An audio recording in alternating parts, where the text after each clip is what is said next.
is a collection of books written by a large number of men over a long time. The New Testament is a collection of biographies of Jesus, the history of the early church, and some letters to some of the early church from other members of the early church.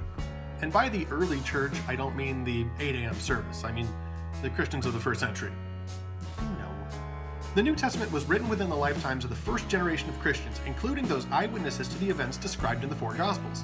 Right now, I want you all to consider something which struck me as significant about the New Testament books recently, specifically something which is missing.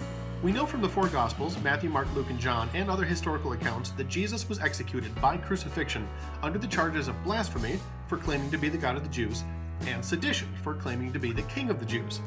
His trial and execution are described in detail in the Bible, but many people never consider what is missing from any of the writings of the church from the first generation on within the Bible or outside of it. No one has ever written a defense of Jesus. All of his disciples wrote and preached under the assumption that he was guilty of those charges. This is where you all be, what the what? If one of your close friends was accused of serious crimes against the church and state, you would come to their defense, would you not? And if they were executed for those crimes, you would speak of their innocence, would you not? Of course you would.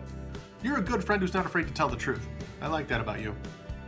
We know the disciples were not afraid to speak their minds because they all got killed for it sooner or later. And yet, with 40 years to tell the story of Jesus and many, many letters written to each other about what they had seen and heard, and with the 4 biographical accounts they wrote, no one ever tried to come to Jesus' defense and argue that he had been falsely accused.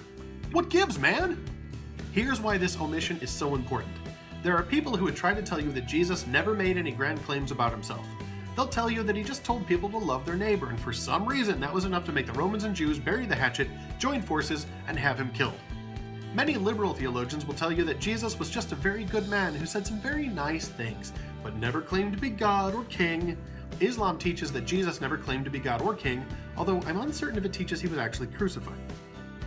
And Mormonism says Jesus was God and king, but somehow the charges of sedition and blasphemy were false ones. I'm not sure how they make that work, but I'm just telling you what they said. Naturally, many interweb skeptics prefer the liberal version, wherein Jesus was put to death for essentially being the first century Mr. Rogers and insisting that everyone love each other. To me, this makes no sense. This would be like getting Rush Limbaugh and Hillary Clinton to join forces to execute DJ Lance Rock from Yo Gabba Gabba on charges of treason. It's a popular revision of history on Twitter and Facebook, but to me it's asking a lot. Maybe a little too much. The thing to take note of here is that none of the disciples ever tried to write a defense for him, to clear him of those charges. None tried to defend him in court, and none tried to clear his name of the accusations in the years following. The Jews said, he claimed to be God. And the Romans said, he claimed to be the king. And then both said, execute him! And not one single Christian ever said, Jesus didn't say that. Every part of the New Testament essentially says, yeah, Jesus said those things about himself, but only because they were true. Admittedly, the writers of the New Testament who had known Jesus personally would not agree to the terms blasphemy and sedition, since they felt he should have claimed to be God and King. But the point I'm making is this. They said a lot of things about Jesus, but they never claimed he was innocent of the charges that got him killed. Jesus did claim to be God and King, but then he also proved it. If the versions provided by skeptics had any validity, then someone would have tried to write a defense of Jesus, telling the real story. No one ever tried. And I think that says a lot. Think about it, won't you?